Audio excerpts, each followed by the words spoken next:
திமுக கூட்டணியில் ஐயுஎம்எல்லுக்கு 5 தொகுதிகள். திமுக கூட்டணியில் நீண்ட காலமாக பயணித்து வரக்கூடிய கட்சி ஐயுஎம்எல் என்று கூறப்படக்கூடிய இந்திய யூனியன் முஸ்லீம் லீக் கட்சி. தமிழகத்தில் இஸ்லாமிய மக்களால் உருவாக்கப்பட்ட கட்சிகளில் மிகப்பெரிய கட்சிகளில் இதுவும் ஒன்று.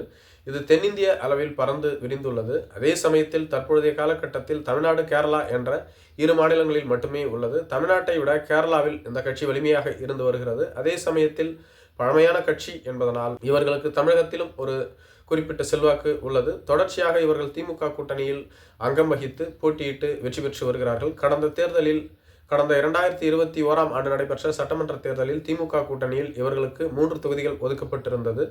தற்பொழுது இவர்கள் 5 தொகுதிகளை கேட்டு வருகிறார்கள். இதேபோன்று 18வது மக்களவைத் தேர்தலின் பொழுது திமுக கூட்டணியில் இடம்பெற்றிருந்த இவர்களுக்கு ராமநாதபுரம் நாடாளுமன்ற தொகுதி ஒதுக்கப்பட்டது.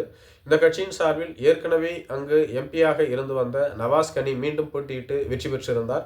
அதே தொகுதியில் ஓபிஎஸ் அவர்களும் போட்டியிட்டிருந்தார்கள். ஓபிஎஸ் தான் வெற்றி பெறுவார் என பல கருத்து கணிப்புகள் கூறியிருந்தாலும் கூட இறுதி நேரத்தில் நவாஸ் கனி வெற்றி பெற்றிருந்தது குறிப்பிடத்தக்கது. மேலும் தற்பொழுது வரும் தேர்தலில் ஐயுஎம்எல் எங்களுக்கு 5 தொகுதிகள் வேண்டும் என கேட்டு வருகிறார்கள். நாங்களும் தமிழகத்தில் மிகப்பெரிய கட்சி தான். இஸ்லாமிய மக்களினுடைய வாக்கு வங்கி கணிசமாக கொண்டுள்ள கட்சிகளில் நாங்களும் ஒரு கட்சி. கடந்த தேர்தலில் 3 தொகுதிகளை ஒதுக்கி இருந்தீர்கள். இந்த தேர்தலில் எங்களுக்கு 5 தொகுதிகள் வேண்டும் என அக்கட்சியின் தலைவரான திரு காதர் மொய்தீன் அவர்கள் கோரிக்கை முன்வைத்துள்ளார். மேலும் எங்களுக்கு இந்தந்த மாவட்டங்களில் அந்த தொகுதிகளை ஒதுக்கி கொடுத்தால் நலமாக இருக்கும் என்றும் கோரிக்கை வைத்துள்ளார். அவர் கேட்டுக்கொண்ட மாவட்டங்களில் உள்ள தொகுதிகளை காணலாம். சென்னை மாவட்டத்தில் ஒரு தொகுதி, திருச்சி மாவட்டத்தில் ஒரு தொகுதி, கடலூர் மாவட்டத்தில் ஒரு தொகுதி, திருநெல்வேலி மாவட்டத்தில் ஒரு தொகுதி, தஞ்சாவூர் மாவட்டத்தில் ஒரு தொகுதி, வேலூர் மாவட்டத்தில் ஒரு தொகுதி என 6 மாவட்டங்களில் 5 தொகுதிகளை குறிப்பிட்டு வைத்துள்ளோம். மேலும் ராமநாதபுரத்திலும் நாங்கள் ஒரு தொகுதியை கேட்டுள்ளோம்.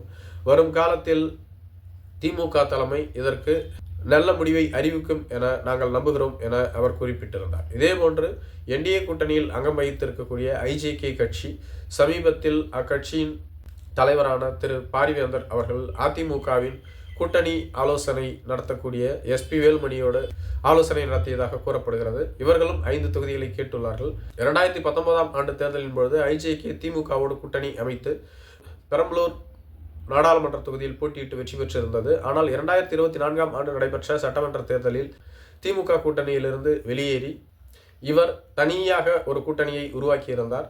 அதில் மிகப்பெரிய வெற்றியை இவர்களால் குவிக்க முடியவில்லை. அதே சமயத்தில் 18வது மக்களவைத் தேர்தலில் இவர் என்டிஏ கூட்டணிக்கு சென்றார். மீண்டும் இவருக்கு பெரம்பலூர் தொகுதி ஒதுக்கப்பட்டிருந்தது. அதிலும் இவர் வெற்றி பெறவில்லை. அதே சமயத்தில் கணிசமான வாக்கு வங்கியை இவர் பிரித்திருந்தார். வரும் தேர்தலில் தங்கள் கட்சிக்கு 5 தொகுதிகள் வேண்டும். எங்கள் கட்சி ஏற்கனவே எம்பி தேர்தலில் வெற்றி பெற்ற ஒரு வலிமையான கட்சி. எனவே எங்களுக்கு இந்த தேர்தலில் 5 தொகுதிகளை நீங்கள் கண்டிப்பாக ஒதுக்க வேண்டும் என கூறியிருக்கிறார்.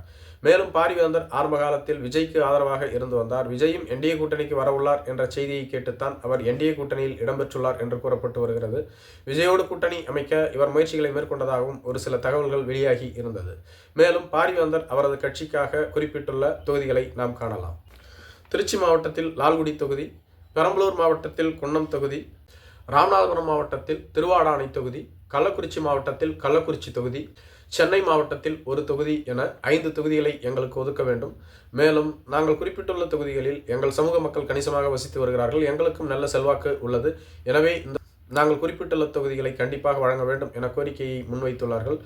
அதிமுகவும் உறுதி செய்துள்ளதாக கூறப்பட்டுள்ளது. நன்றி.